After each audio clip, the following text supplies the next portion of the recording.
Hello and welcome to the Institute for Government. Welcome to our not quite Dragon's Den, based on my slight nervousness about intellectual property and trademark issues. But basically that's what we're doing today. So we're absolutely delighted that we've managed to assemble a very distinguished cast list of people to pitch some of the options that people in think tank world have been developing for the over the last few months for trade after Brexit. We did invite Jeremy Corbyn and Theresa May to come, but they, for some reason, decided to make their speeches somewhere else. So they're not here, but you will see sort of options that come close, if not exactly mirror, what Jeremy Corbyn was saying yesterday and what Theresa may or may not say on Friday, and indeed she may be watching the live stream now to work out what she should say on Friday. We very much hope that people in number 10 are. I'm Jill Rutter, I'm the Programme Director at the Institute for Government for Brexit, and just to explain to you what's going to happen. So I am joined on the stage by my dragons, in inverted commas. On my left, I have Ali Renison. Ali, if you've been interested in trade debate at all over the past year or so, you cannot fail to know Ali Renison from the Institute of Directors. Ali is head of Europe and Trade Policy at the Institute of Directors and has become a leading commentator on options, and indeed now is a proponent of her own option, but she's going to hold back on that until the end. And on my right, very delighted to welcome Ruth Lee. Ruth is an advisor at the Arbuthnot Banking Group, which is a very distinguished career in economics, both in government, in think tanks, in the media and outside. So they're going to be our dragons. So the way this is going to work, I hope, she said, is we have our 5 pitchers. They are going to come and pitch for 5 minutes and tell us what their option is, why it's good for the UK, and in particular, I think this is particularly interesting this week, because maybe this has had rather less emphasis than it might have done, why this is sellable to the EU, given some of the things that we've been hearing. So if Monsieur Barnier is watching on the live stream in Brussels, we're going to try and convince him as well that these are the best way forwards.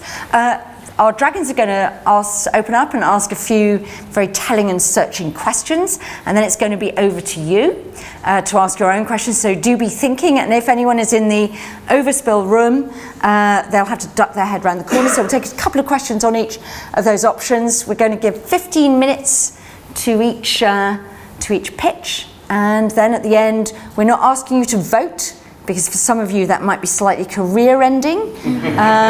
This is on film, it's being live streamed, and our friends from Channel 4 are here as well. So if you're a civil servant, think very carefully about how you phrase any question. And, but if you want to join in and tweet, if you want to give thumbs up, thumbs downs, or whatever, hashtag IFG Brexit, we're live tweeting as well. So that's what we're going to do. So without further ado, I'm going to invite our first pitch. And the person who has accepted the challenge of going first is Stephen Booth, who's Director of Policy and Research at Open Europe. So, Stephen, you have 5 minutes. Thank you very much. I think I was volunteered to go first. But I think you were volunteered, but anyway. Okay, so I am pitching a comprehensive free trade agreement. So the first thing I would say is that Brexit is a process and not an event. The future UK-EU relationship is likely to develop over several years and very probably in stages. But we need a proposition that is politically sustainable domestically and with Brussels for, say, 10 years from now. The domestic and external political constraints that exist now are unlikely to be the same or as great in the future. But this negotiation should not deprive future governments of the tools to diverge from the EU in future, i.e. the power to chart an independent trade policy and greater regular autonomy in the future. So what would a comprehensive free trade agreement look like? Well, we think the UK should opt for a comprehensive agreement that prioritises continuity of market access for goods and the supply chain integration with the EU. This would broadly mean aligning UK regulations with those of the EU. And I think the precedent here would be Switzerland, which has wide-ranging mutual recognition agreements for goods, where it has aligned its regulation with that of the EU. This allows it to participate in the single market for the manufacturing sectors. We don't think the UK should adopt a new formal customs union with the EU beyond the transition. It should regain the power to set its own tariff regime over the medium to long term. However, I think we need to be alive to the current political constraints, and due to those and the practical constraints predominantly over the border in Ireland, I think this leaves little option other than to mirror the EU's tariffs for manufactured goods for an extended period beyond the formal transition ends in 2020.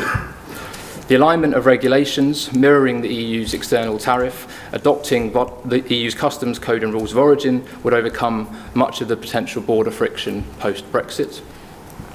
However, UK alignment with the EU's common external tariff should be subject to mutual review and a termination clause. I think the crunch will come when either the UK is offered a trade deal, for example, with the US, or the EU were to negotiate a deal with the US over the UK's heads. I find it very difficult to believe a future government or parliament would want to sit on the sidelines while such a deal was negotiated without a say from the UK. When it comes to services, broadly, I think the UK should not commit itself to future alignment with EU regulations for services. We shouldn't seek to replicate all the existing preferential terms of the single market and accept that this will mean some new restrictions on our services trade with the EU. But services are a growing share of global trade, and the UK is already a globally orientated exporter, less dependent on the EU market than it is for goods. The reality is that a commitment to the single market in services too often fails to live up to expectations in practice. The UK should, however, propose a deeper arrangement than exists between the EU and Canada, for example. The UK should propose an expanded regime of mutual recognition and equivalence for financial services regulation. The UK should propose continued mutual recognition of professional qualifications. The UK should seek an adequacy decision under the EU's data protection regime to enable the free flow of data, upon which much services trade increasingly depends. The UK should also propose a liberal regime for the free movement of professionals, i.e. no cap on Mode 4 services provision, i.e. the provision of services by people moving across borders.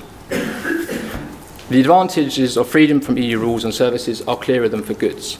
Mark Carney has already said he thinks that the UK should make changes to financial services regulation.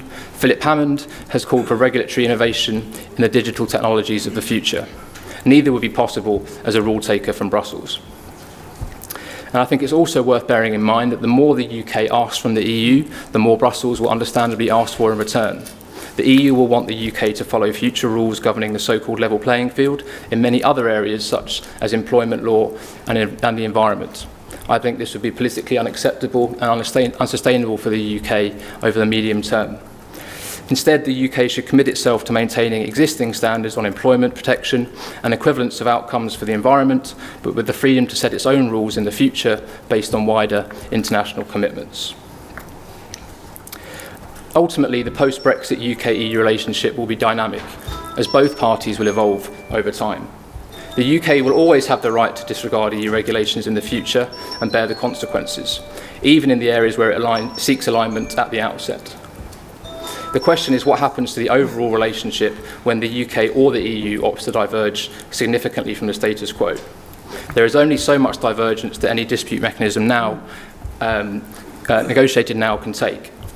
Future UK governments and European councils will need to periodically revisit the terms of any trade deal under the auspices of the wider political relationship. Now, why is this sellable to the EU? This approach would preserve mutually beneficial supply chains and help preserve the EU's large goods surplus with the UK. The UK would continue to follow the EU's regulatory framework in the most integrated sectors, and subject to negotiated cooperation on data, financial services and recognition of qualifications, the UK would be excluded from the single market in services, i.e. it wouldn't have the same benefits as a member state. Now, this proposal would put some constraints on UK external trade policy in the short term to the benefit of preserving accessing goods. One second. However, it would immediately enable the UK greater freedom to regulate services, which is the bulk of our economy. And just the final point is that the world, the UK and the EU will no doubt look very different from now in the mid-2020s, and future governments should be able to choose how and when to diverge from the EU's customs union and wider regulatory framework in the future. And okay. that caps it. Thank you, Stephen.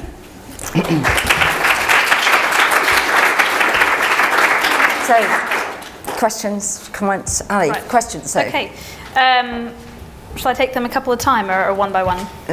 go and pitch away. Couple Okay. questions. And So- then we'll bring in Ruth. What is the difference between mirroring one's tariff regime and a customs union? I think the difference is becoming increasingly small, and I think we have to acknowledge the political constraints that we're under, i.e. the parliamentary arithmetic, the practical constraints in Ireland. I think the big totemic difference is that I think it's going to be much easier for a future government to diverge from the customs union in the framework of an FTA, where we mirror tariffs, than it is by formally signing a new customs union. And presumably the UK-EU's customs arrangements could be effectively usurped the minute the UK decides to diverge from the tariffs covered by the mirroring arrangement? Yes, clearly. I think that's the case with the regulatory alignment as well. That is, if the UK chooses to diverge, the EU will always have the ability to penalise us if it so wishes to. So how does this meet the commitments in the joint report on Ireland, Stephen? Well, by mirroring our tariffs with the EU, by regulatory alignment in manufacturing sectors, you could avoid rules of origin at the border, you could avoid customs checks at the border. But only while we keep that. The moment we diverge, we tear that up. So why is that good enough for the EU? Well, I think it has to be the mutual termination clause. It has to be a mutual review. I think the other point to make is that I think a lot of the border issues are very much soluble when it comes to our trade with other countries. The big problem here is the border in Ireland, clearly. And I do think that it will be easier to address that issue in isolation once we have the broad framework of a deal in place. Okay. Ruth? Well, exactly right, actually. We are where we are, and we know the government has already put some markers in the sand as to what the relationship will be. And I'm interested to know how your sort of model fits in what the government is actually suggesting. After all, we know, you talked about that the process, it will be a process, not an event. But of course, we already know there are basically two stages to our leaving. One is that in March 2019, Dave Jory will be leaving the customs union. We will be leaving the single market, there is no doubt about that. But of course, as the Prime Minister has made pretty clear in her Florence speech, that she wants to continue to maintain, sticking with the rules and the regulations of the EU during that transition period, and that is presumably when they'll decide what sort of trade agreement we'll have with the European Union. And then once the transition period is over, then, as far as I'm concerned, it's open sesame. That is when any government will actually decide what it wants to do vis-à-vis staying with the EU's regulations or not. So in a way, how does your model fit in with my sort of scenario of transition and then out, and then having governments that will decide what they want to do? Well, I think that is the reality. The issue is at the moment we just need to get a plan that actually works to enable us to get out. At the moment we're not even out, so we can't talk about the freedoms or the opportunities, or the whole concept of divergence is purely academic at the moment. We actually do need to have a workable plan on day one of being out. And I think but using an FTA framework, which would be obviously way beyond anything that currently exists in terms of mirroring tariffs and so on, would at least give you the tools with which future governments and future parliaments could elect to diverge more easily. But I think, again, this would also depend on it being a managed process with the EU and actually being on good political terms in order to do that. And so really, you're trying to envisage what this new trade agreement will be decided with the EU during the transition period? Yeah, I think the reality... I mean, that's really what you're driving Yeah, I think the reality is that we are not going to have the final trade agreement organised by March 2019. Oh, no, we're not. I think given the work that has to be done to replicate the existing trade agreements we have beyond the EU with third countries, again, the framework that we're suggesting would help to enable that, because you'll basically be mirroring the EU's tariff regime for third countries and the rules of origin, so you could triangulate accumulation, so supply chains of those third countries. You're trying to specify what this FTA, this trade agreement, should be with the EU. It's very ambitious. Do you think it's feasible? I think it comes with trade-offs. It comes with the fact that basically what it would mean to the Brexiteers is that the process is going to take a lot longer than they promised. It would mean that we're going to have less regulatory flexibility in some sectors than they might like.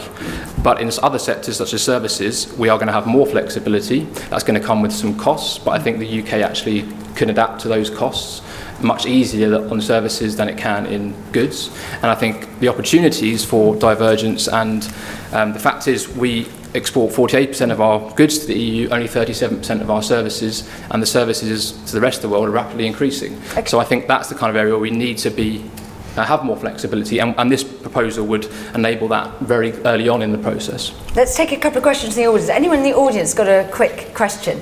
Okay, we'll take... I'm embarrassed that I know the people who have asked the questions. We'll take John in front of Lewis, and then we'll go to George. So very quick questions. I'm sorry you know me, Jill. John Peet from The Economist. I just wanted to pursue Ruth's point. How long? I mean, CETA, 9-10 years, 10,000 pages or 5,000 pages or something. I mean, we're talking about 7, 8, 9 years before this free trade agreement is in force. It has to be ratified by 37 parliaments before it takes effect as well. Okay, well, I don't really think. I think the problem with this deal is the EU. I think that actually a lot of this stuff can be quite easily cobbled together from other places. I mean, the aspect on goods is looking very much like Switzerland. We know what that looks like. The EU knows what that looks like. The customs arrangements effectively are sort of extending the status quo. In services, that's where it gets a bit more complicated, but in terms of recognising mutual qualifications, that's relatively simple. And adequacy, I mean, sort of looking at the data framework, that's relatively simple. The EU already does that with third countries. The really difficult bit is how ambitious we want to be on financial services. I think I'm of the view that what the industry is currently asking for is a very tough ask, and I think they're not going to get all the things they'd like. But I think the reality is also, if you look at what the EU regulators are saying, they accept that the UK is going to have a closer relationship than any other third country, just by definition of its size and the level of market integration that currently exists. And they also want to have some framework that acknowledges that fact, and they don't want us to be a huge offshore financial centre with no regulatory dialogue with them whatsoever. So I think there's going to be some movement on the EU position on financial services as well. Okay, George. I just identify what I think is a legal problem with the policy of shadowing the EU customs tariff without being in a customs union. The problem is trade remedies, because if you're outside, if we're not in a customs union, we have a separate trade remedies policy. You've got to, under WTO rules, you can't just follow what the EU does on trade remedies, because you've got a different concept of, you've got different domestic injury. And unless you're in a customs union, you're not in Article 24 of GATS. So you can't, you have to operate your own independent trade remedies policy. That means inevitably, if you're looking at solar panels or steel or all the other things the EU imposes trade remedies on, we're going to end up with different duties on those products. So the project of sticking entirely unilaterally to whatever the EU happens to set as tariffs, as far as I can see, just doesn't work. You're either in a customs union or you're not. Stephen, have you addressed that? The sort of trade I haven't addressed that in detail. But I think, my view is that long term, I don't think we can shadow the customs union. I think the point is that I think politically we are where we are, as Ruth said, and I don't see anything that doesn't sort of look like that for the short to medium term. There's nothing that stops us collectively agreeing with the EU that we're going to shadow them. In WTO law. There's nothing that stops us coordinating our rules of origin with the EU on WTO law. The issue of anti-dumping and so on, we'd obviously have to, that'd be something that looked into further. Okay, so one very quick last question, then we're going to move on to the next one. So yes. Yeah. So I'm still kind of struggling with the... Can you tell us who you are? Yeah, so I'm Ruben. I'm working for IBM currently, but I used to work for the European Commission in DG Trade. So I'm still kind of struggling with the difference between a customs union and your mirroring of tariffs, especially because you say some sectors and some not. So you're saying that if, I don't know, like the industrial sector were to mirror it more closely, we keep that, but we wouldn't with others, which to me sounds like cherry picking, which I don't see how the EU would ever agree to that. Okay, are you cherry picking? We all know the EU hates cherry picking. Yeah, we're cherry picking. Everyone cherry picks. The question is, does the EU accept the cherries that we're picking and what the price is and everything else? Okay, Stephen, thank you very much indeed. Thank you.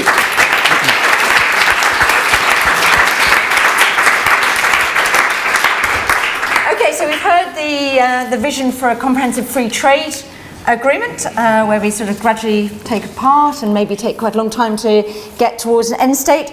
Now I'm delighted to invite to the stage Hugo van Randwyk from EFTA for UK, a grassroots organisation many of you will follow on Twitter. Hugo's also done work for the Bruges Group, and he's going to make the case for that off-the-shelf option that Michel Barnier said is available, staying in the European Economic Area. Hugo. Thank you, Madam Speaker, and fellow Dragons, for a kind invitation. Yes, I'm proposing that we park the bespoke trade agreement with the EU for 2 years from March next year and switch to EFTA EEA membership. And before we start, I just wondered, has anybody here seen the EFTA website? Have you seen the emoji by any chance? Yeah. Or Googled EFTA seminars? The 27th of February 2017 has some very good PowerPoint presentations. Okay. So, why switch to FTA when the vote was to leave the single market, was to leave the EU, was to control immigration? So, I think there's a number of reasons. Faster benefits for the economy, strategy, tactics. Britain's typical role in Europe for the last 200 years has been to restore self-government in Europe and ensure a balance of power in Europe. And also, I think, faster economic growth and being the change that we'd like to see in the world. Okay, so what's the EEA? If you want to join the EEA, you need to be a member of the EU and EFTA, European Free Trade Association, which is Norway, Norway, Iceland, and Liechtenstein. So what freedoms would you have as an FTA member? You make your own FTAs, free trade agreements, no customs union. You sit on the WTO, vote on world organizations, make regulations which then get passed to the EEA. You control your own agriculture, fisheries, home affairs, justice, and there's no European arrest warrant, which is nice. You switch to the EFTA court, which is non-binding, it's non-political. Decisions are made by consensus, not qualified majority voting. The accounts also get signed off by the auditors, unlike the EU, which hasn't been signed off for over 15 years. You can set your own tax rate, for instance, VAT. The Erasmus student program continues. You have input to any EEA regulations, and you can also veto them if you don't like them. 70%, from the day that we switch in March to FTA-EEA, 70% of EU regulations stop. They only apply to 9% of the economy, which actually trades with the EU. So that's like a massive reduction. It'll be like a tax cut for business. If you don't think that's important, you can go up the high street, you can ask the barbers, the restaurants, how much they export to the EU, and they'll tell you zero, nil point. And then you'll ask them if they have EU regulations, and they will say yes. So that'll save them time and money, be good for business. Also, you control your own defense, nothing to do with the EU on the defense there. Also, you can control immigration. Liechtenstein uses Article 112 and 113 to control immigration. You can use it. It's got unilateral measures. For example, you could say for the new Eastern European immigrants, they could have a 1-year working visa, come here, maybe a 4-year renewable, come here for a year, make money, enjoy yourself, learn, and then return. And if a company wants them to stay longer, a point system for staying longer. The rest of the EU, on a phased approach, we could say you can have free movement unless your unemployment is 7% or above, in which case new immigrants from the rest of the EU will then get a 1-year visa until your unemployment is below 7%. So in other words, nobody is exporting their unemployment to the UK anymore. Okay, so we're going to get to the money side, because the money, I think they want about 40 billion euros, something like that. I think in return for that money, I think it's fair that Britain actually asked something for that. Britain's history in Europe has been to restore self-government in Europe after it's been taken away by France and by Germany. Let's be honest about that in the last 200 years. So let's choose something which the other countries can win. In Holland, an opinion poll showed that 56% would choose EFTA membership and FTA. The EU only got 44%. So we need to choose something which the other countries can actually win in referendums. So I'm proposing that Northern Europe becomes an EFTA zone. So what we do is we actually say to the EU, you can have 500 million euros for each, sorry, it's a bit of a difference there. If you have referendums in these different countries, like for EFTA, in Denmark, Sweden, Finland, Austria, Netherlands, Iceland, and Ireland, You can then say also that if, for instance, Netherlands, Austria, Finland and Ireland also have referendums on switching to their original currencies, you can have another 500 million for that.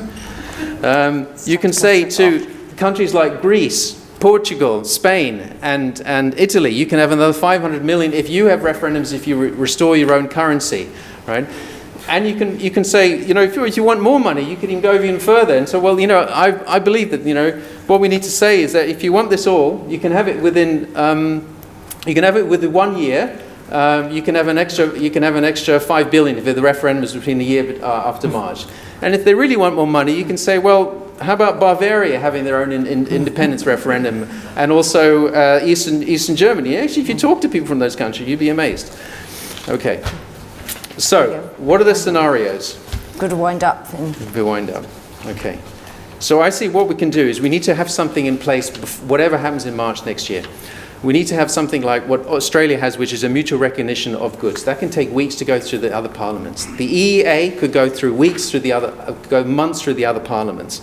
We need to apply using Article 56 of the EFTA Convention to EFTA. You can still be a member of them. You can still have access to their free trade agreements, which they have around the world, about 900 million consumers. And you can also email your MP to see if they can set up an EFTA all-party parliamentary group. They have one for beer and they have one for bingo. So perhaps they'll have some time also for an EFTA parliamentary group. And otherwise you can share this website with everybody else. Okay. So Ali, what would your members make of this?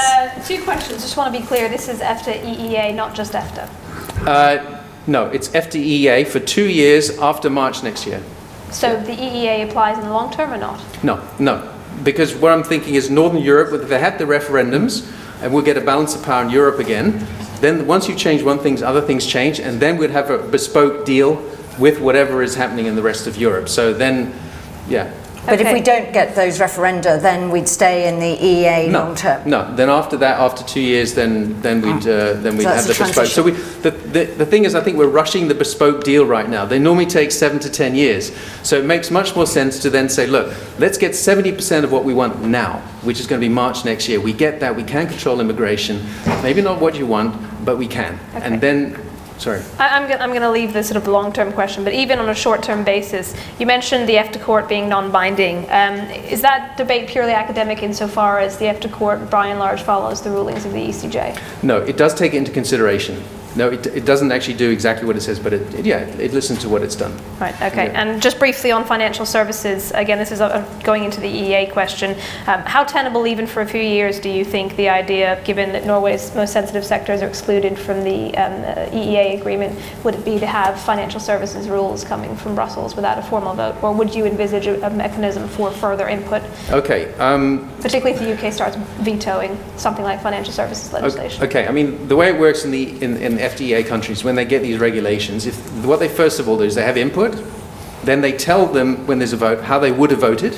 If they're not happy, it then goes to their parliament, and their parliament can vote, and if they want to veto it, they can veto it. So when it comes to financial services, I believe every time I talk to the EFTA people, there's like hundreds of backlogs of regulations, and they just go, well, we haven't vetoed it, but we're just getting around to it kind of thing. Well, yeah. So, and then they try and figure out with the EU how they can implement it until it actually works for their economy, because it's a one-size-fits-all. So for 2 years, I don't think it's going to be a problem if Britain says, well, we'll just delay it or just do part of it. Because that's what happens at the moment. That's what, Financial services is a very different boat for the EU. Yeah. Ruth. Well, I sort of accused Stephen of being too ambitious in his comprehensive free trade. I don't think you're ambitious enough. I mean, for a start, I wouldn't stay in the single market, obviously I wouldn't. But more to the point, when the government actually negotiates with the European Union about their trade agreement, which we all hope will be very beneficial, I would have thought it was almost as important, if not more important, to have something on tariffs, and yet you presumably would just dismiss that as not important. Sorry, what about the tariffs? Tariffs, because obviously you'd stay in the single market, you presumably... No, EEA and single market are different. It's no custom duty. Well, put it this way, you would stay in the single market, but you'd be outside the customs union, yes? Sorry, we're out of the customs union. If you're in the EEA, like Norway. You'd be in the single market, but you're outside the customs union. Yes, outside the customs union. Yes, good. So my question is, in your model, what would you be doing about tariffs? You know, what would you So do? no common external tariff anymore. another common Would you external do tariffs. anything about tariffs, or? Well, no, the tariffs is you've got the WTO tariffs, which will exist anyway. You've got what Norway does already, which has got tariffs around the world.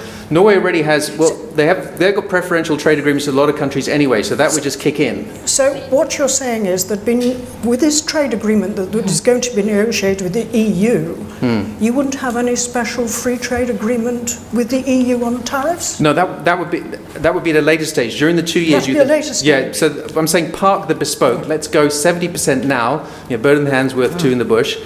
Get it implemented, get the benefits, and then during that 2 years, then negotiate the bespoke. But what about the areas that aren't covered for tariffs under the EEA agreement? So agriculture. Well, agriculture, fisheries, so yes. We would have MFN tariffs during the transition. You'd need to discuss that with the EU during this phase.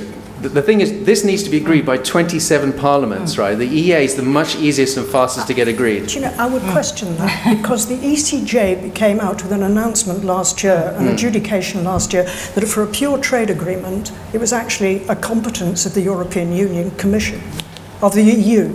Yeah, but it's still got to go through. Not of the separate states. Okay, fine.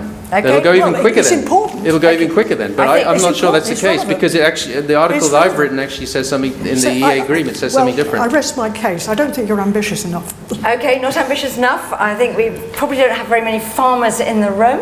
They might be looking a bit nervous. Any questions from the audience? So how does this? So you've got tariffs. So I'm going to ask my Ireland question again. Yeah. So how is the Irish border going to work? Because you've potentially got tariffs on agriculture, which is a massively difficult issue for integration in Ireland. So how does that work, even in those 2 years, if we're in the EEA? Okay, it's a good question. I did actually suggest something to an Irish person when I was in the pub, that what we do is we just put a pub on the borders and we just go in one door and out the other and have a drink in between and be fine. And they like that idea. No, I think the issue is a lot simpler than that. Norway has a border with Sweden. Norway is an FTA, Sweden's an EU, a single market. And it works. They have an agreement, an arrangement, and that's how they've actually got around it. And my thinking is, if we can have these referendums in other countries, like Ireland, like these other countries, and we have an EFTA Northern Europe zone, then I believe the problem's solved. But you're making a as a rather critical potential. dependency on everybody else wanting to follow us, and so far the evidence suggests that actually Brexit's had rather the opposite effect, that actually it's led to a bit of recommitment to Europe rather than the other way around. No, not at all, because these things here, I've been talking to the media to spread the word of the website and Google the PowerPoints for more than 11 years. You talk about fake news, it's been deliberately kept down. I've organised opinion polls to the Bruges Group. 71% preferred EFTA EA to EU EA.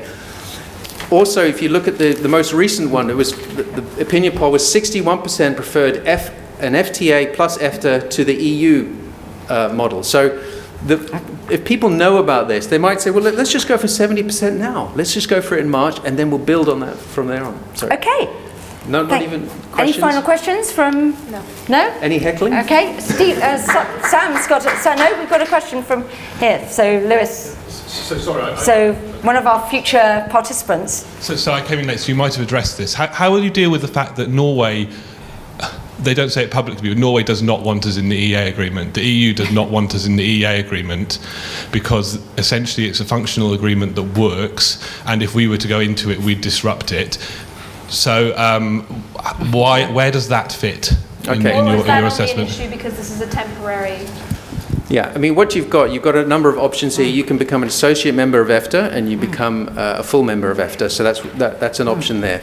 You're right. I mean, in terms of, I've talked to people in FTA, they feel like they've got a number of countries there, and they feel like they kind of know each other, and they work well, and everything's efficient and everything like that. However, if you talk to the population, who vote for the politicians, and then you talk to some other people in politics there, they will actually say it'll strengthen EFTA, it will give them more clout, it'll actually boost them. And especially when you do negotiations even at WTO level and things like that, it's going to be a good thing having Britain there side by side with similar attitudes to them in terms of trade. Okay, thank you very much. Thank you, Sam, for that question. Thank you very much, Hugo. Thank you.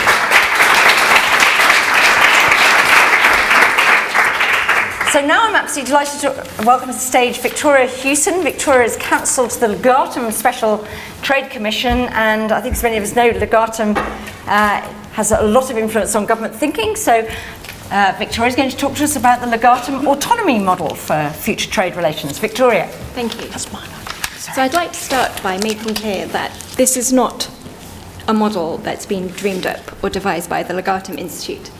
This could also simply be called a normal trade policy, that every country in the world that isn't part of the EU or the single market operates an autonomous trade and regulatory policy where they would not accept being bound to rules and regulations imposed upon them by an external entity, subject always, of course, to their obligations under international agreements. So what does autonomy mean, and how could it be achieved in the context of a free trade agreement to minimise disruptions? Not pull your mic down slightly. So what does autonomy mean, and how could it be achieved in the context of a free trade agreement with the European Union? Well, it means the UK government of the day and all of our future governments will have the right to regulate and make laws as they see fit in this country for either the domestic economy and domestic priorities in this country, or in pursuit of trade benefits in the rest of the world. Now, this might mean that we will keep on doing things the same way as the EU and keep the EU-derived regulations, or we might amend or repeal some of them or develop them in a different direction once we're no longer in the EU anymore. But only if the benefits to be accrued from doing things differently outweigh the trade costs that might be incurred vis-à-vis the EU, would the government of the day make that decision to proceed with the change. Now, we would argue that there will be many instances where the balance is tipped in that direction.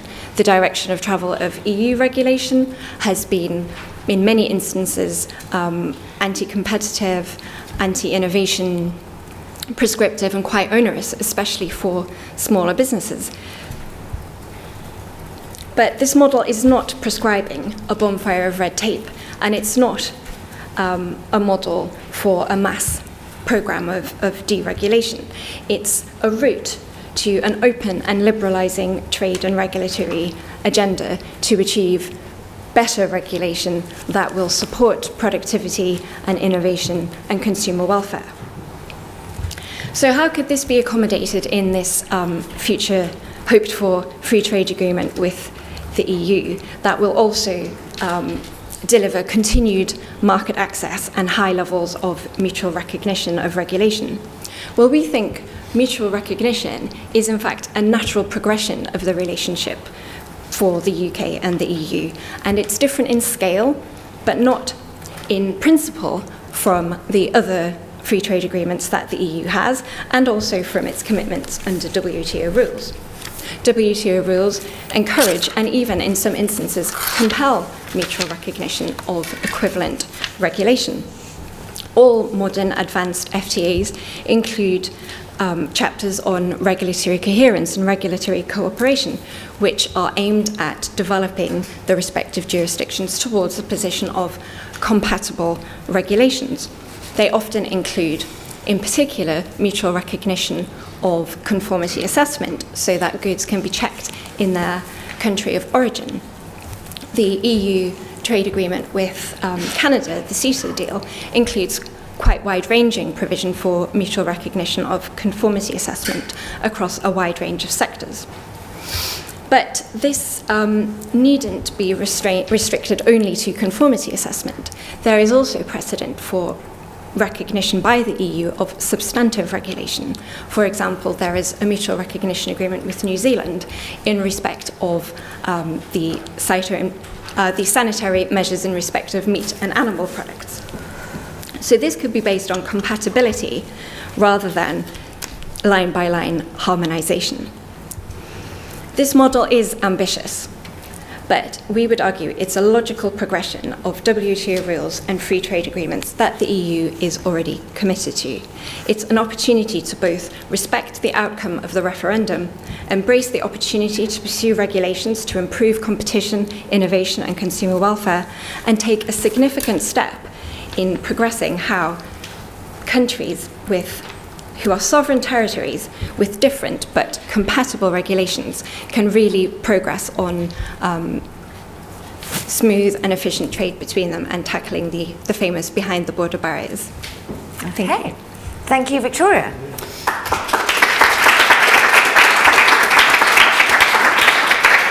So, Ali, this seems to give your members everything they might want. Yeah, I'm going to go straight into agri-food. I think you'd have to acknowledge it's a huge, unprecedented step to get something substantive on SBS measures across the board. How do you, sanitary and phytosanitary standards, so agri-food regulations by another name. How does one mutually recognize one's on other systems if one has a ban in place on various pesticides, hormone treatment, and another one doesn't? How is that mutually recognized or equivalent? So with an outright ban, that would clearly not be where one party has a ban and the other doesn't. That couldn't really work. However, it can be made to work in the broader context of the wider relationship. The example here being the Trans-Tasman regulatory arrangement. Which has mutual recognition and harmonisation in it. Because they have a common food standards agency, don't they, between Australia and New Zealand? Yeah, but it's harmonisation based on agreement by all of the parties adhering to international standards, and it was built from a position of mutual recognition where the countries and indeed the states within Australia have different priorities and different standards. They have different quarantine requirements and different seasonal requirements. So it can be done by way of clearly, if one country has banned a product, you can't sell the product to them. That's not really a matter of mutual recognition. But in terms of how could one deem one's systems to be equivalent, mutually recognized, if, for example, the UK decides that it does want to, I hate to come back to this example, does decide that it wants to recognise the importation of things that are banned in the EU otherwise? But this is where the balancing act that I described comes into play. Because if the UK wishes, for either domestic reasons, to improve the consumer choice and value in food, if they wish to change our laws so that we can admit American chicken into the market, then that would be a question to determine on the balance of costs and benefits, whether the gains that you would gain in return from the US for that, in tandem with opening up our market to cheaper and better choice in food products, is that worth the loss of mutual recognition in poultry SPS measures? So we would have to have border checks in this model because we might be importing things that aren't allowed to circulate freely in the single market. So we still need regulatory checks at the border. Asked another way, effectively, which was I was trying to get at with Stephen, effectively, if you have customs arrangements and trade arrangements that are premised on that mutual recognition, effectively, if the UK decided it wanted to make that change, do we suddenly have an implementation period whereby those changes are then brought in to the customs arrangements that were agreed on the basis of equivalence and mutual recognition? Because it means if you have an FTA with the US where you do decide to mutually recognize or allow in the imports of things that are banned in the EU currently, and your customs arrangements with the EU that are as frictionless as possible are premised on that mutual recognition, effectively you have to have a period of time then, if you're going to allow that in the deal with the US, to change your customs arrangements with the EU. Just as the US and Canada do. Of course. You would always have an implementation period and a consultation period before any change in law. The difference is that changes not only your relationship with the US, but your arrangements with the EU fundamentally. So are we talking about a guillotine clause, for example, that in which if one thing falls, everything else falls? No, certainly not. We absolutely must avoid that kind of hair trigger safeguard provision. It would have to be the case that the particular product would be excluded from the market. And that's normal, that's how parties to free trade agreements work. Okay, Ruth. Well, I'm going to ask a very basic question. I'm not going to go into the depths of mutual recognition. And that is that Is this so different from what the government is suggesting now? It's 3 buckets of regulation. You know, the one is complete alignment, which makes some sense for trading in goods, in some goods. I do think that makes some, to stick to the standards is sensible. And they are talking about mutual recognition as well. And then they're talking about managed divergence. I mean, does your model or you said it wasn't a model, your ideas, do they reasonably fit in with what the government is suggesting? Well, it's hard to say yes and because no. we don't have... That's the sort of answer I always give. We don't have complete clarity on what the government's position after the meeting last week actually is. Neither does the government. I mean, it'll all be clear on Friday. I would hesitate to endorse a model that set out a priori different buckets and ways of dealing with different products and sectors, because that seems to me to preempt the decision making down the line, because we don't know how the interests and priorities in any sector are going to develop. To get going, so to speak, the 3 buckets. And when I first heard about them, I thought they were absolutely bizarre. Actually, I do now see the reasoning behind it. But I will make one final comment before throwing it over to the audience. And sorry, you're the chairman. No? Is that when Donald Tusk heard about the sort of quasi-agreement at the Chequers last week, he said the British government was a complete illusion. Are we is all our ideas about 3 buckets, etc., is that a complete illusion? But you don't know. What do you think? I'm not going to comment on the buckets. I think I assume that he was broadly ruling out the whole idea of having a managed divergence with broad mutual recognition, which in some ways he would say that, wouldn't he? It's a negotiation. I think all parties to a negotiation at the outset seek to talk up their own position. But as I say, there is lots of precedent where the EU has agreed to mutual recognition in many areas. So this is simply, as I say, a difference in scale rather than in principle. So it's only partly illusionary then? No. Illusion, delusion. Anyway, let's see if there are any questions in the audience about this to Victoria. Let's take here, and then we'll go there. Yeah. Good day, Tell us who. Good day, Martin Keegan. You mentioned the Australian arrangements with New Zealand. Being from Australia myself, I noticed that the High Commissioner from Australia spoke about a trade-off between external trading relations and internal regulation of product and service and goods markets and labour markets. In what you said, and I don't remember the exact words, so I tried to memorise it, you said the UK might choose to diverge in some regulatory area, but would take into account the trade impact that might have, a guillotine or whatever it is, the way if Switzerland doesn't take regulation, they get into severe trade difficulties. Do you think that the trade impact should always predominate?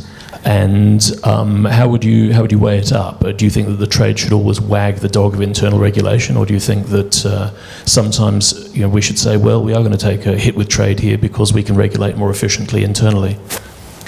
Yeah, absolutely. Sometimes the balance will be tipped depending on the circumstances at the time, but it's certainly fair to say that while border costs are a significant concern to all businesses, they can be outweighed exponentially by gains from pro-competitive regulation behind the border. Okay, yes. Hi, I'm Dan Turnbull from the City of London Corporation. All the examples that you gave from existing FTAs refer to goods. Do you propose the same model for services, including financial services? That's a very good point. No, not the same model, but by analogy, the same principle of UK autonomy would apply. The process for mutual recognition in services is different. We would propose a model for financial services of deference to home state regulators in suitable sectors, which is very much the model being pursued by yourselves with the IRSG, UK Finance and others. And that's probably a model that could be applied more widely to other services sectors and to highly regulated goods as well. Again, it's a negotiation. We might not get it. It's never going to replicate passporting, but in many respects, we probably don't need a full replication of passporting anyway. Yeah. I just want to come in quite quickly there because, correct me if I'm wrong, having read the IRSG proposal, if for all intents and purposes, I look at it as being very akin to passporting in one fundamental dimension, which is that it would obviate the need to have a physical presence in an EU member state or in an EEA member state. So that to me is very similar to what the idea of what passporting in a principled way is all about. So it's not that different in terms of what's being put forward in terms of at least the market access. It's legally different, but it delivers sort of a similar benefit in terms of not needing to be physically located and regulated and capitalised in the host state. Okay, someone's keen to comment, Sam. Sorry, I know I'm going to reap what I sow when I present, but my question is on specifically on mutual recognition, because you've been talking about it a lot as a viable approach, but isn't the problem you face that the only examples globally of mutual recognition along the lines as you've proposed it, which is that we might have different approaches but we accept each other's products as equivalent for the purpose of importing.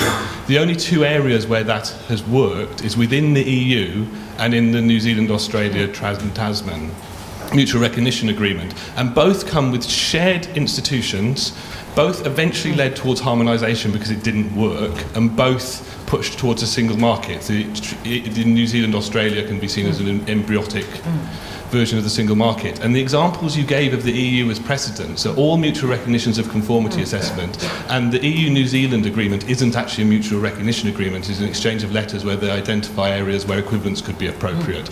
So the model you're proposing doesn't currently exist without overarching architecture and institutional structures. Why do you think it will? So I'll just correct you, the New Zealand meet agreement is a mutual recognition agreement. It was signed in 1997. It was updated 10 years later by an exchange of letters that added to the sectors that were covered. However, I do agree we would certainly need institutional structures to support this arrangement. So Victoria, any sign that people on the other side of the channel are buying this? I mean, clearly it's got a lot of support within government for this sort of approach, whether it ends up as buckets or not buckets. But are you getting positive vibes from anyone in Europe that they're keen on this next evolution of the single market? I think what will be key is when the negotiations actually start and the commercial interests and the member state level interests start to make their voices heard. Because we've already seen, actually I read a report just today from Germany, the German Inlandshandelskammer, the Chamber of Commerce, I suppose you would call it, has done a report on the losses that German businesses are already seeing. So I suspect as the cold reality starts to bite, then we will see more receptiveness to these kinds of proposals. Okay, thank you very much, Victoria.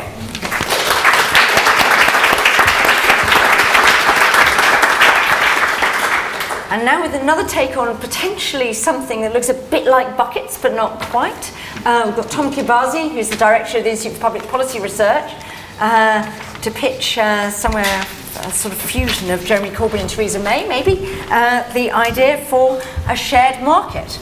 Tom. Thank you very much. I mean, that introduction wasn't quite right, but I'll come to that in a moment. So I'll start by just saying IPR didn't take a position during the referendum campaign.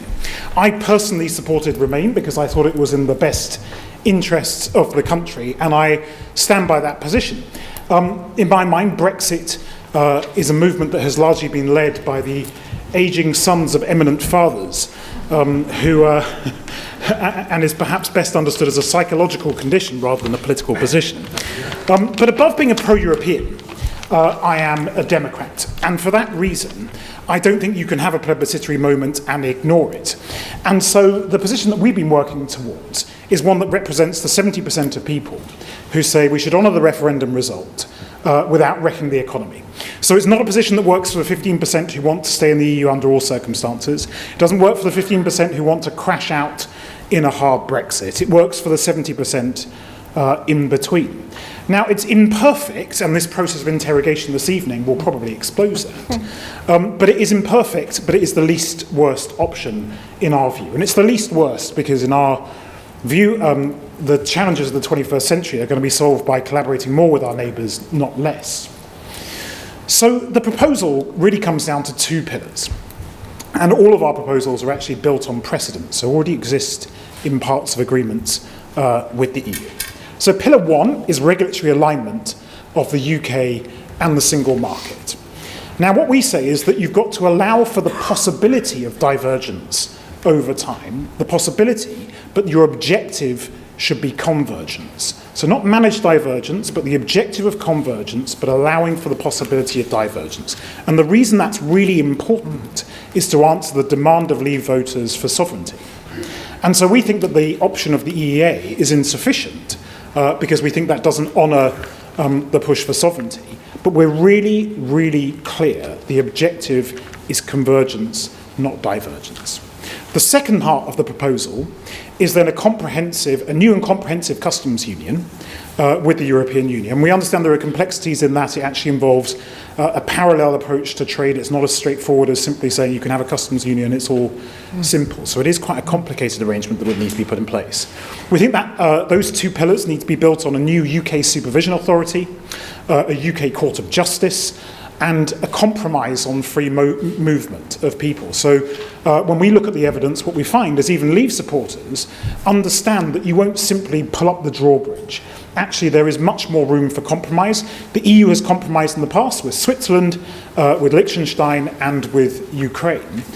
We think the Swiss compromise is probably the best for the UK. We also think that there are some processes that can be put in place. So a declaration of incompatibility, giving both sides the time to realign their regulatory regimes, and a process we call reverse accession. So what that really means is saying that the benefits and burdens need to be in alignment, that there is a proportionality. So if there is divergence, that there are a proportionate set of consequences in terms of access to the single market. In the past 10 days, Labour has adopted our position on a new and comprehensive customs union. Thank you very much to Jeremy Corbyn for doing that. And the government appears to have adopted our position on regulatory alignment to the single market. So if the two sides could come together, they've reached the shared market and we think we've got a deal. In fact, 3 EU ambassadors that I saw said, I'll shake your hand on that kind of arrangement right now. So I do have a sense that actually in private there is some enthusiasm for this arrangement. So why go for this? Well, firstly, public support for regulation is really strong. We released some polling last week, and what we found in that polling was that the vast majority of people want the standards that already exist in the EU to be retained or made stricter. So support for deregulation, the fantasies of some of my colleagues elsewhere, are in the single digits. So let's be clear where the public stand. Secondly, it addresses the Irish border problem, and it enables frictionless trade both in Ireland but also with our European partners. The next is there's no evidence that agility trumps scale, so this fantasy that somehow we'll go off around the world and negotiate all these great free trade deals that will be wholly to our advantage and not to the advantage of others is a fantasy. The next thing that we think about is actually that in the 21st century, the real issue is non-tariff barriers. Actually, the average tariff barrier between the EU and the US is 1.6%, so it sort of confirms this sort of free trade fantasy is precisely that. But finally, and I'll end on this point because I know that we need to get to the questions, and this is the really crucial point to my mind. You are often presented with a choice in this process, and you're told the choice is between a European Britain that is orientated towards the single market and the continent, and on the other side, the choice is a global Britain that trades around the world. That is not the real choice, right? Actually, in the last 15 years, UK trade with the single market has declined by about a percentage point a year, every year for around 15 years, from around 60% to around 44, 45%. And the reason for that is that as the EU has struck trade deals around the world, it has 50 deals around the world, it has internationalised British trade. So the real choice is between a Britain that trades with its European partners and around the world, and the alternative choice, which is a parochial Britain that can no longer access preferential agreements, not only on the continent, but all around the world. And so that's the place where I'd end. Just remember the choice. It's not European or global, it's European and global or parochial. Okay, so Ruth. So Tom. So Ruth, you're a Leave voter. Does that do it for you? Because Tom thinks that you could be part of his great coalition supporting this way forward. I think Liam Fox would be very disappointed to hear what you've just said. He's gone 290,000 miles around the world trying to think of all these trade deals that you've happily dismissed. So you really don't think there's been much scope, I mean, this is a question, you really don't think there'd be much scope for extra trade deals if we're out of the customs union? And I think the other implication is, of course, you're dismissing any possibility of our being able to change the external tariff, so we might actually benefit some of the consumers in this country. And I think the third thing I would say is that you mentioned all these 50 trade deals the EU's done. They're pretty pathetic. They really are pretty pathetic. And there's only one or two of them that really matter to this country. One of them is with Switzerland, and I think the other one's with South Korea. But there are no trade deals that the EU has done, to my knowledge, with Australia or New Zealand or indeed the United States of America. It's just about managed Canada, nothing for Japan, nothing for China, whereas a lot of the EFTA countries have got trade deals with these countries. It's about to finish one with Japan. We're going to get to the question. Nothing with Japan so far, nothing with Japan so far. So indeed, you know, you've sort of swept away the whole raison d'être for Liam Fox and his department. Well, except I have to. It just strikes me. So one of the real joys about Liam Fox is the extent, and there are many joys, is the extent to which he's shifted his own position.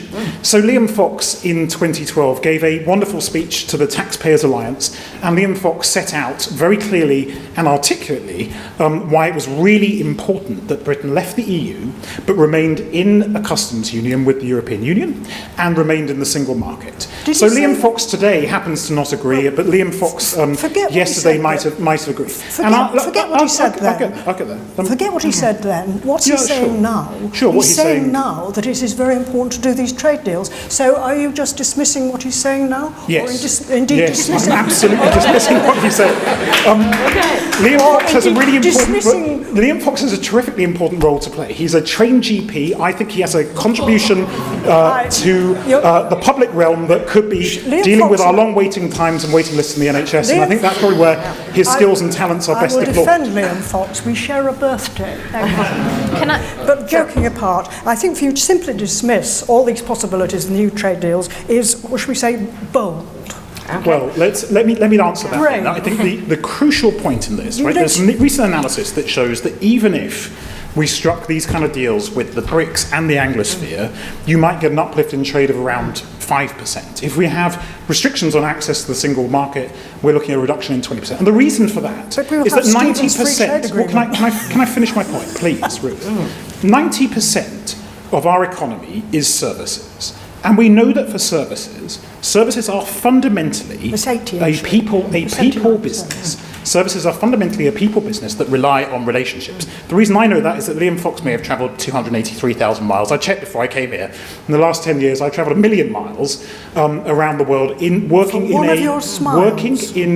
in a high value services business. And the crucial point is that fundamentally, these are people-based businesses, and that's why the gravity model takes you towards the people that are closest to you. Why on earth would you cut off your ability to trade with the market that is so large and so close in order to go around? Who's cutting it off? It's nonsense. Okay, but you're reducing your access. You're definitely reducing some access. So let's go to. I'm going to leave the customs union question for Sam.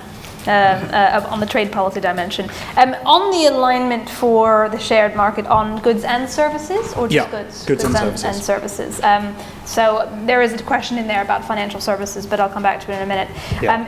If by the distinction that you seem to be intimating, alignment and convergence being different to mutual recognition and managed divergence, does that effectively mean that you are accepting EU rules with the proviso that directives are already tinkered with in terms of their actual wording? Does that mean effectively that you are taking the EU's rules rather than trying to negotiate with them mutually recognized outcomes? Yeah, so for the most part, we think that overall it's more in our interest to take the rules but allow the ability to diverge if we really think it's problematic for our economy, but also being realistic. Because Britain would have this possibility of divergence, it does lead to some extent, the extent to which the EU actually has to take regard of, in creating these new rules, would they tip the UK into a position of choosing to diverge? And we think, just as we have a collaborative relationship today, or at least we did until the referendum passed, that we could rebuild the collaborative relationship in the future. Yes, it's not going to look exactly like it does today. We're not going to have the same degree of influence as we do today, but we want to be in the room and shaping that regulatory regime. But absolutely, these are common problems and they require common solutions. Just a quick one, because there was, and I'm sure someone like George will quote me on the exact reference in Corbyn's speech, does that extend to having any exemptions, quote unquote, with respect to procurement obligations and around state aid? Well, I've yet to see the evidence that those are necessary. I cannot see the evidence that has been put to me by anyone that you can't do all the things that were in the Labour 2017 manifesto whilst being a member of the EU. One of the reasons that I know that it's possible to be further to the left than the UK is today is that the UK is about 39% of GDP is its government spending. Western European average somewhere in the mid-40s. Denmark, it's sort of in the mid-50s. So there's actually an awful long way you can go further to the left and a greater role for the state in the economy before you get to a point where you're beyond where existing EU member states are. So if we're going to become a society that is further to the left than Denmark, where a majority of the economy is government spending, then maybe it's a debate that needs to be had at that point, but I think we're a very, very long distance away from that, and I see absolutely no reason to believe that it will be impossible. So Tom, why is being under a new UK court and having a sort of new surveillance authority better than being under the European Commission and the ECJ? Well, I think part of this is recognising the desire to be outside of a set of structures that, in terms of their legitimacy within the UK, have been significantly challenged, and the scope of their responsibilities has been challenged. So we think that it's probably a necessary step to propose these new institutional structures. There is a discussion about whether docking into the EFTA court could be an alternative. I think that could be an alternative. We hosted Karl Baudenbacher, the president of the EFTA court. Yeah, and I think he's an interesting guy, and I think his what he sort of the case he makes on docking is actually a reasonable point, and I think that would be an alternative arrangement. So it could work with a slightly different institutional arrangement. We think this one is important in part because Brexit was a symbolic vote about the symbols of control and the symbols of independence, and to some extent it seems reasonable to acknowledge that in the institutional architecture. Okay, any questions on this one? Yes, go there. Lewis here, and then we'll come forward here. Thank you. So the moment you diverge with the Tell us EU... who you are. Mark Pickard, I work for DEXU, but this is entirely in a personal capacity. Don't worry, we can't see you. Indeed. I meet a lot of people like you. So the moment you diverge with the EU, even on one particular product, perhaps in a specific area, you then arguably need customs checks. So in a world between deciding on implementing a bad regulation that we can't influence from Brussels and having sort of customs checks, how do you decide between those two unfavourable outcomes? Well, so you'd have to have a debate about it, but you're absolutely right. That's one of the reasons why we don't think the objective should be divergence. We think the objective should be convergence, precisely because as soon as you start to diverge, you have to put in place compliance checks, and you create problems on the Irish border. So it does show that this is an approach that we think will be relatively stable for those reasons. Now, the level of change would have to be of an order of magnitude that would make it worth the cost. But I think that is the reality with any trade agreement, that you're having to make an assessment of the benefits and burdens. So in that example, that's exactly the kind of debate that we would have. And no doubt the Brexiteers would tell us that we should diverge at every opportunity, and people like me would be explaining how it's all going to be absolutely fine. But is that different to what Victoria was suggesting, which is effectively you make that decision as and when? Well, so our difference is that we don't have an objective of divergence, and we don't say that we want this to occur. I don't think she did either. The argument that we make is that is that you should have a process that you carry out with the EU where the benefits and the burdens are aligned and that there's a proportionate set of consequences. So, for example, if the EU were to say, well, we want to do a Tobin tax, we'll have a financial transactions tax, we might say, well, clearly that's going to really harm the City of London. We could make a choice that said, okay, well, we're going to diverge. They would say, okay, well, proportionate consequences, no more passporting, you're outside of the European regime, and we'd have to make an assessment whether it was in our interest to adopt the Tobin tax or to lose passporting, as an example. So we would hope that you would never get to that point, but the purpose of this kind of agreement would be to provide a structure and a process to work together to avoid that. Okay, let's go. Yeah. My name is Torbjörn Solström. I'm the Swedish ambassador to the UK. So in a way, I represent a different sort of dragon here. We should have had you on the panel, Torbjörn, but anyway. But Please take my place. My question has partly been asked, but perhaps if you could say a couple of more words on the mechanisms that you think need to be put in place to reach convergence and to avoid divergence when it comes to alignment and single market relationship.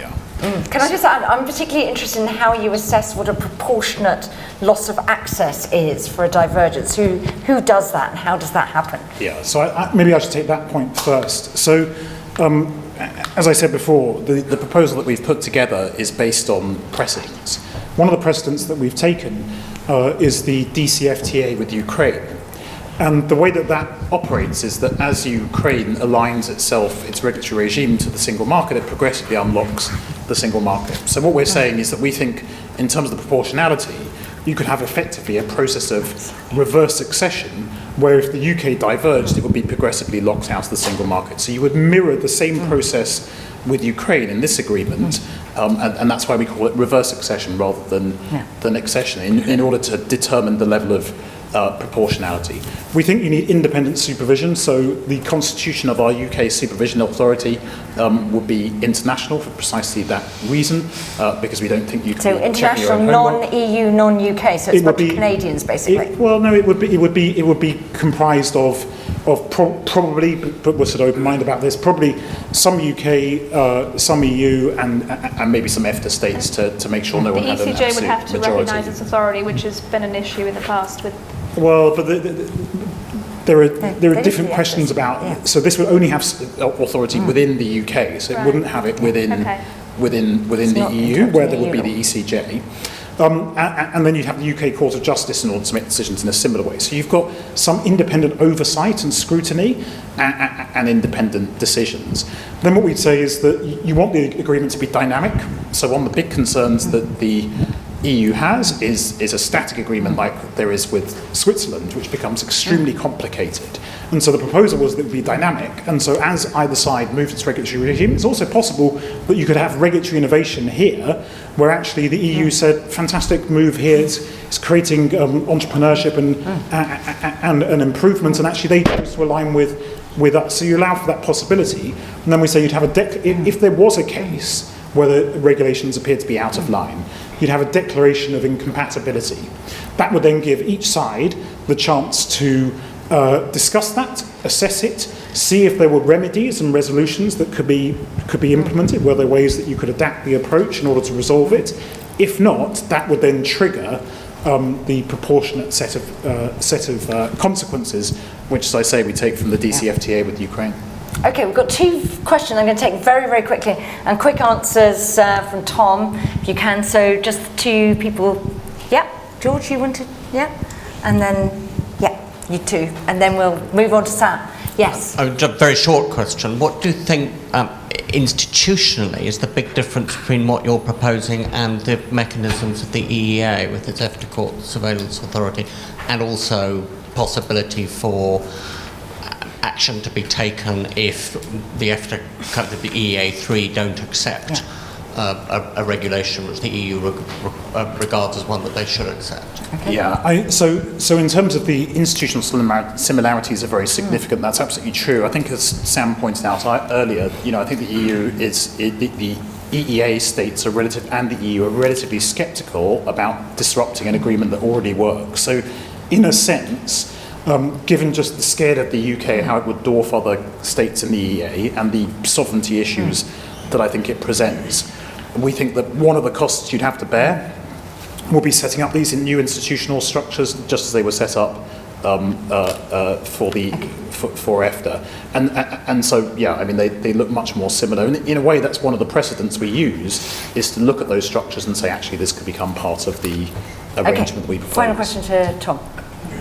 Jigar Kakad, to have the credible threat of divergence, you would have to set up independent regulatory agencies in the UK and kind of parallel agencies to what you have in the EU, but they'd all be, set up with the cost, with the objective of convergence. How would that work? Well, but I mean, So we have a European Chemicals Agency, or a British Chemicals Agency we prepared earlier because we don't like the European Aviation Safety Agency, European Medicals Agency. If you're going to have a credible threat of divergence, you have to have an agency in place. This is part. I don't think that's necessarily right, because regulators in Europe don't legislate in the way they do in America. So they tend to sort of authorize products we place on the market, but they don't actually legislate. And so the job of legislating and therefore doing things differently is still actually the UK government and the UK Parliament. Sorry. That is true. Not on things like aviation safety. You see that with the European Medicines Agency and its UK equivalent already today. I mean, I think this is part of the problem, is this mindset of a credible threat, the credible threat of divergence. That is not the objective. The objective is to work constructively together.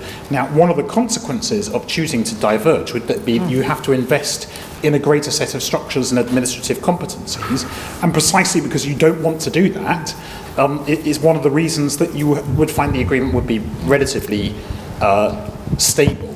This is also one of the things that I found really striking. So we had a roundtable with David Davis just before Christmas. So we put this out, and this idea of alignment as an option, and participation, membership, and so set that framework out.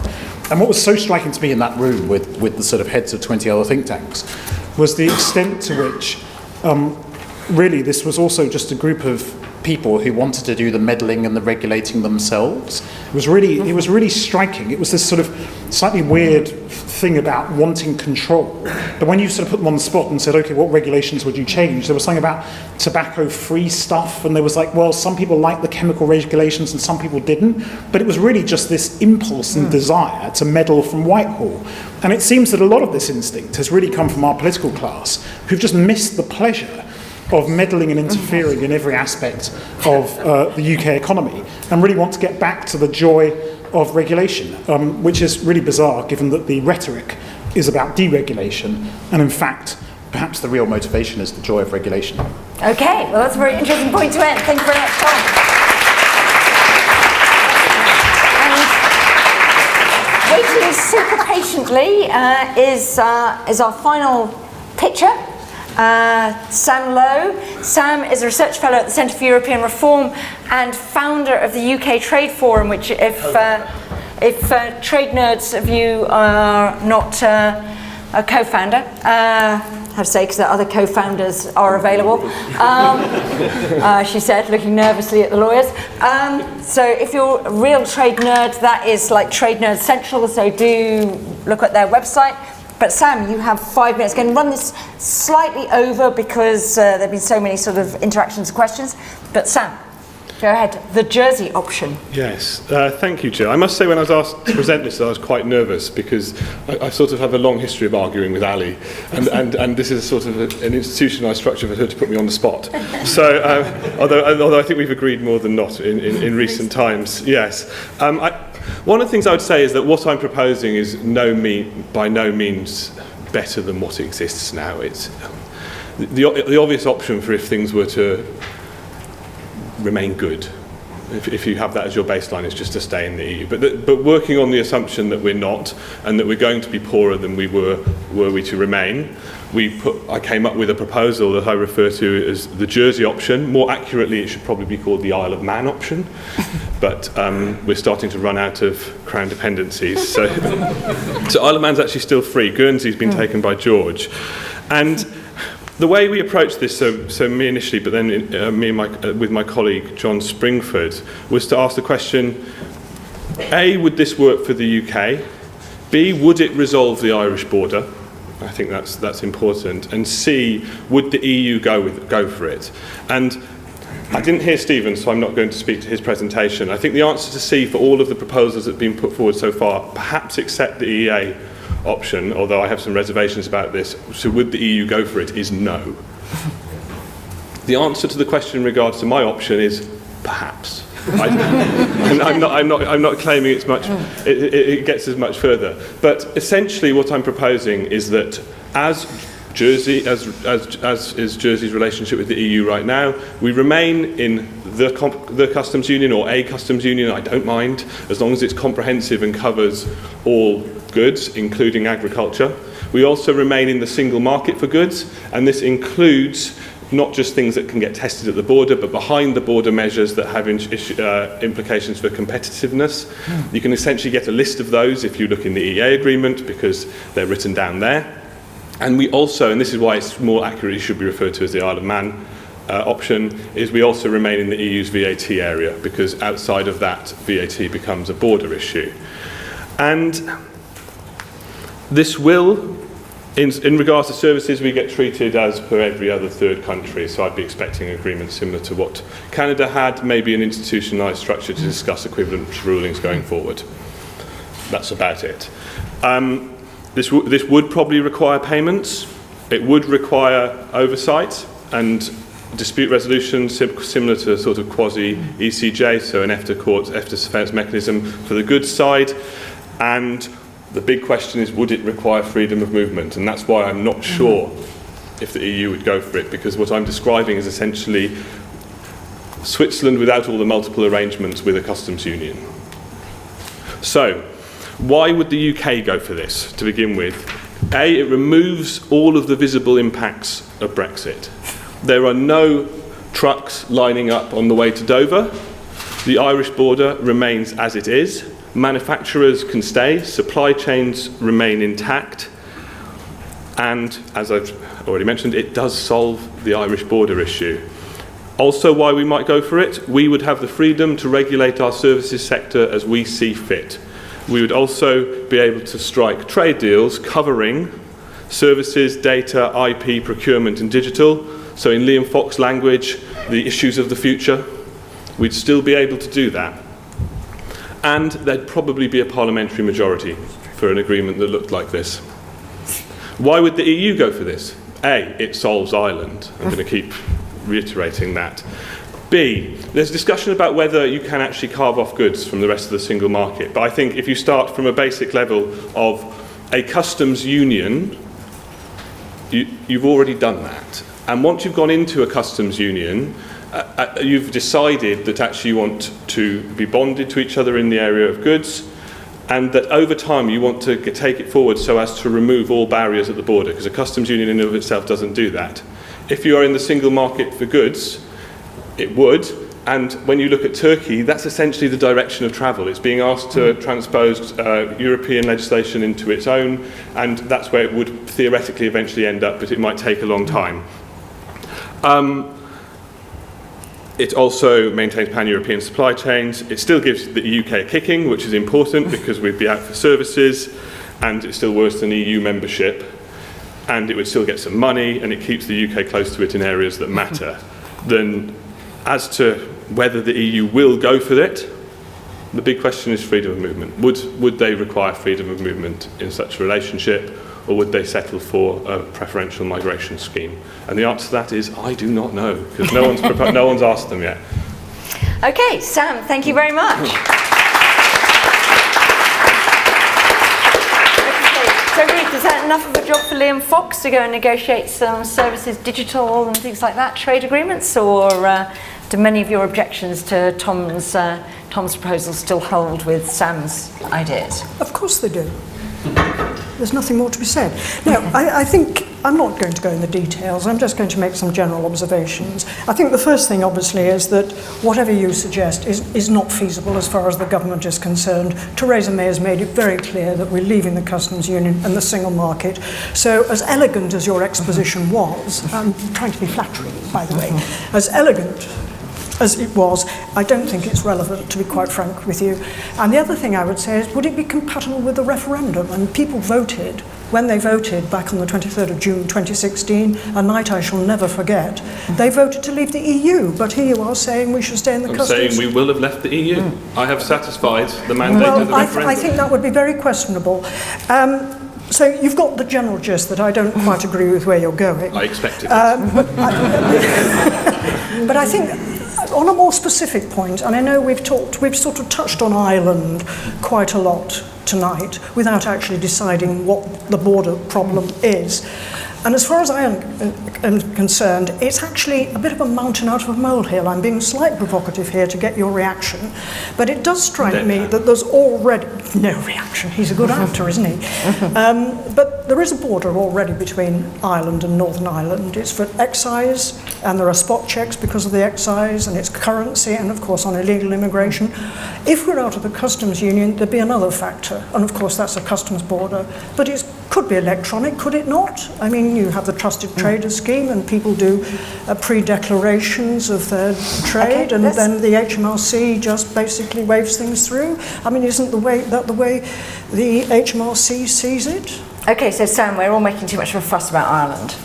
I don't think we are. I think it's all well and good to say there's already an excise border, and that's right. But who gets to decide what a hard border in Ireland looks like? It's not you and me, it's people who live there. And as it stands, they are comfortable with the excise border. If we are to put more on that, on top of that... But if it's an electronic border, so where have you got the idea that an electronic border removes the need for checks? Let's pretend I can guess where. I'm someone, and I live in the Irish Republic. Let's just pretend this as a scenario, and I want to take stuff across the border. So there I am. I'm a trusted trader. I've been sort of worked out, and the HMRC's checked me out. The Irish Customs have checked me out, and I just fill it out on a customs form, send it in, off we go. If you're a trusted trader. If you're a trusted trader. Well, if you're not a trusted trader, you're not a trusted trader, and you shouldn't be trading. But no, that's not what it means. But if you're a registered trader, forgive me. Can I give you an example? Could I give you an example of why this is an issue? So, if you are outside of the EU sanitary and phytosanitary regime, if you do not apply it domestically and you do not apply it in regards to imports from third countries, then all of your exports of animal origin have to go via a border inspection post, a certified border inspection post. That is not a generic term, that is a very specific term that means that there is a vet on site. So currently, my solution deals with this because we remain in the single market for goods, and by goods I mean everything. But if we were to have different regulatory regimes in regards to imports as well, not just within the island, all exports of animal origin from Northern Ireland into Ireland, and let's be clear, these go back and forth across the border, you've got milk in Baileys, would have to go via a certified border inspection post. They don't currently exist there. And you can say, oh, we'll do it behind the border. How many miles behind? 10 miles, 5 miles? Most borders aren't actually on a border because there's rivers there. I think you're way out of... I mean, the HMRC would never countenance that. And talking to them... That's not HMRC's responsibility. Excuse me, it's worth talking to the HMRC, and you ask them how they envisage this. Of course they do spot checks, but they will do it. I was giving a specific example about SPS, which is dealt with by the DEFRA vets. So really, are you saying that all our trade with non-EU countries is impossible? No, because I've just described how it works. I'm just saying it involves a hard border. It's just making a mountain out of a molehill. No, I'm just explaining the law to you. I mean, I'm explaining the rules. You can shoot me down for it, but these are the rules. So, Ali, Sam, you've got a proposal from the IOD which looked not that dissimilar to this, except you excluded agriculture. Yeah, so, I mean, I think that's my big question, and what came out of Corbyn's speech yesterday was, even if you're saying that the UK does its own negotiations or in parallel alongside the EU ones on everything not covered by this arrangement, I think that under a sort of in terms of the scope of what's covered under the Turkish arrangement, I think that's manageable in terms of having any potential asymmetry in terms of access, because the duties on industrial goods are so low. Having total opening your market and not getting automatic reciprocal access on agricultural tariffs is a big difference. Yeah, I agree. I agree. There's a concern there. This was essentially the trade-off between Ireland this is where Ireland dragged agriculture in. And I appreciate what you're saying. I think it's difficult. I think we can improve upon Turkey and their relationship with the European Union in regards to negotiation with third countries, insofar as I would agree with the proposals you put forward in your paper. I think you can have an enhanced consultation mechanism. There could also be agreement that if the UK negotiates something in parallel, it's implemented at the same time. I think that's as far as you could get. You could never get to a situation where the UK had a veto over European Union trade policy as a non-member. I guess my point is that if there was any asymmetry in terms of tariff preferences on industrial goods, I think that's, particularly since it probably wouldn't last very long, since the UK and the EU for the time being have very similar priorities in terms of target markets they want to negotiate with.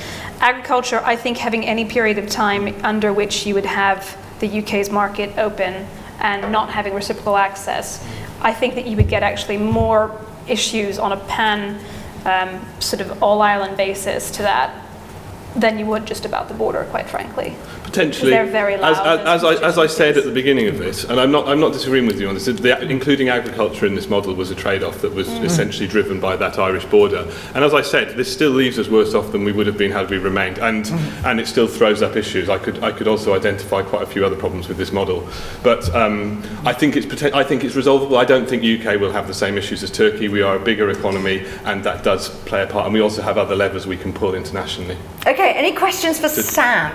Yes, back there.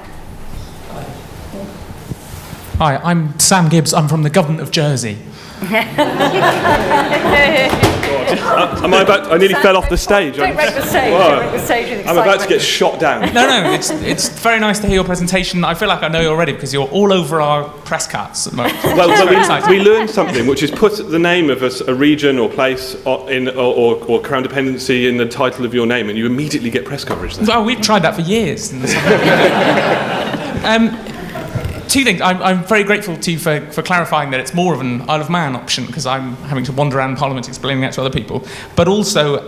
Sorry. No, it's quite all right. It gives me an excuse to talk to people, and I'm very lonely in my office. I'd also like to point out the Jersey option, of course, isn't automatically an option for Jersey post-Brexit, because our relationship depends on the UK's treaty of accession. So we're extremely interested in all of these options. The question I was going to ask, and you've covered it a little bit in previous questions, but and also I know that you accept that this is not a perfect option anyway.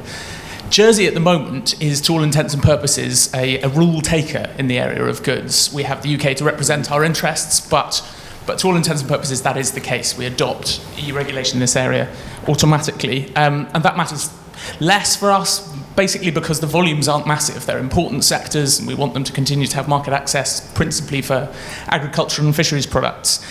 But for the UK, which is a much more significant exporter of goods, that is really important. To what extent in the model that you're proposing is there a meaningful consultation mechanism, or is it really just a consultation mechanism for show?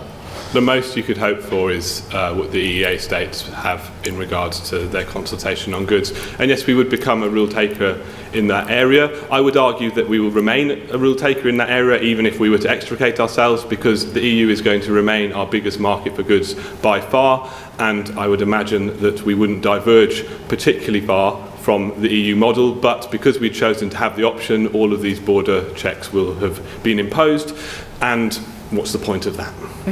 So Sam, what's the point of being in the VAT area? Because you're the only person that's mentioned VAT. So why does that matter?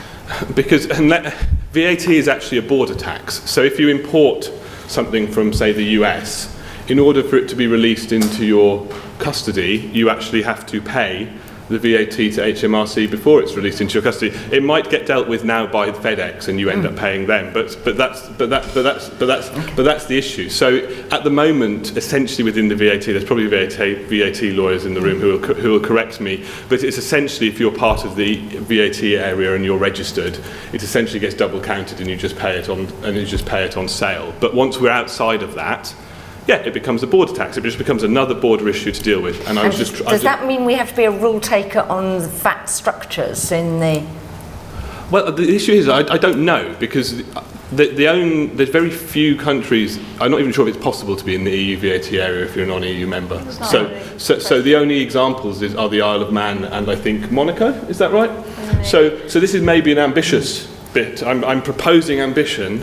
in our future relationships with the European Union that maybe we'd have to wait and see. I have to say, I don't know if it obviously becomes another border issue, and that's why it's so substantially it's different. a cash flow issue, right? It's a cash flow, but that's also why it's so substantially different from having the fact that Northern Ireland and the Republic have different VAT regimes. It's the scale of it is different. Having said that, I think it's one of the less, if you were looking at the trade-offs and what the government could do to mitigate being outside of it, I think it's not as existential as the customs question. You could have sort of duty deferment, cash deferment schemes. The problem is what happens on the other side, but I think that sort of traders can kind of resolve that more directly with each other than they can the customs question. And there's the ECJ question, because I have never seen a more active area of ECJ jurisdiction as I have on VAT. For my model to work, Theresa May's red lines would need to shift slightly, and I don't disagree with I don't disagree with you. VAT maybe is more resolvable than others. I was just trying to be helpful and solve as many issues as possible in one go. Okay, excellent. I think we're going to have to call it a day there. So thank you very much to Sam.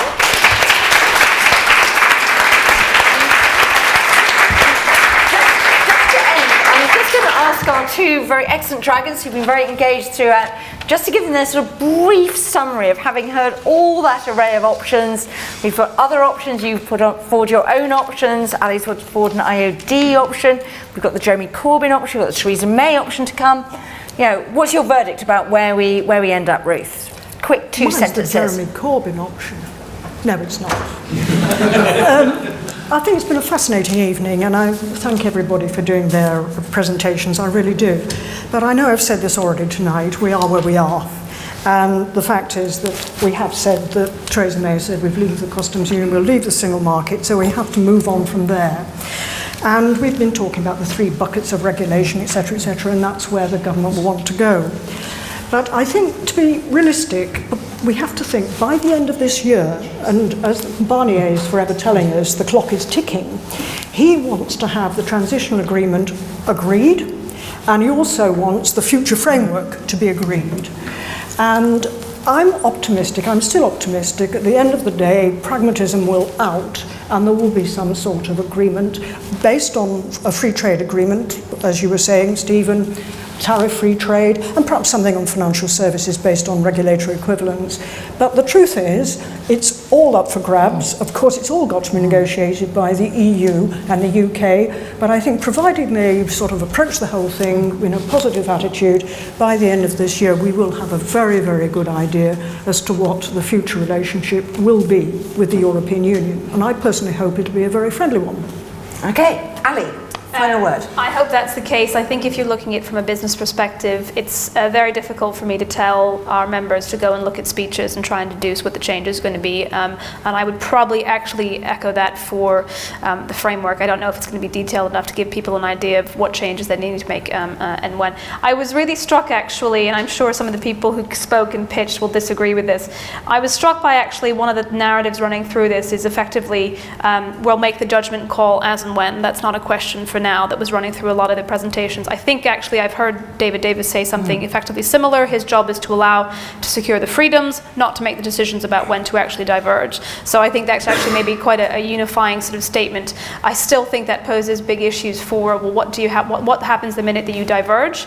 And I think one of the things that's been probably missing from a lot of the discussion, not just here but generally, is what is the extent of the regulatory cooperation mechanisms, leaving aside the dispute resolution side, that underpins all of this, because I think in some ways we will be having to work with the EU more closely than we ever did before to make this work. Okay. And I really hope that the UK doesn't just respond to EU proposals and puts its own on the table. Okay, that's a great point to end. So thank you all very much for coming. If you want to see any, we haven't pitched any IFG work here tonight, but we do have our publication, which does sort of almost mention 3 baskets, but as one of 4 possible options, Trade After Brexit, that we published in December. So do go onto our website, read that and follow our stuff. Could you thank all our excellent panelists and our excellent dragons?